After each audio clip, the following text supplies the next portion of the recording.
नागपूर गुन्हे शाखा युनिट क्रमांक 1 ने हद्दपार गुन्हेगारांविरोधात मोठी विशेष मोहीम राबवत 5 हद्दपार आरोपींना अटक केली आहे।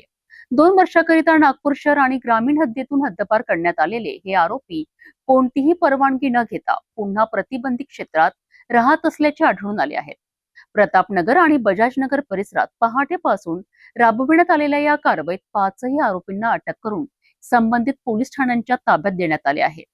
नागपूर गुन्हे शाखा युनिट क्रमांक 1 आणि नियंत्रण कक्षाच्या आरसीपी पथकाने हद्दपार आरोपींविरोधात विशेष तपास मोहीम राबवली आहे। प्रतापनगर आणि बजाजनगर पोलीस ठाण्याच्या हद्दीत 5 स्वतंत्र पथके तयार करून पहाटेपासून संशयितांची तपासणी करण्यात आली आहे। या कारवाई दरम्यान राहुल हाती बेंड, अंकुश जमरे, साहिल हाती बेंड, शंकर पंचेश्वर आणि अशफाक अन्सारी हे 5 हद्दपार आरोपी त्यांच्या राहत्या घरी विनापरवाना आढळून आलेत।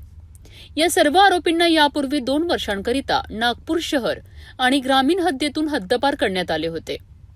मात्र कोणतीही अधिकृत परवानगी न घेता त्यांनी प्रतिबंधित क्षेत्रात वास्तव्यास राहून मनाई आदेशाचे उल्लंघन केल्याचे पोलिसांच्या तपासात समोर आलेत।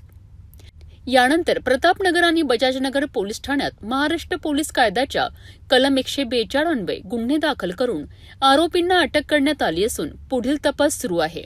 हद्दपार आदेशांचे उल्लंघन करणाऱ्या गुन्हेगारांविरोधात नागपूर पोलिसांनी कठोर भूमिका घेतली असून अशा विशेष मोहिमा पुढेही सुरू राहणार असल्याचे संकेत मिळत आहे। गुन्हेगारांवर कायद्याचा धाक कायम ठेवण्याकरिता पोलिसांचा हा धडक ऍक्शन मोड किती प्रभावी ठरतो हे पाहणे महत्त्वाचे ठरणार आहे।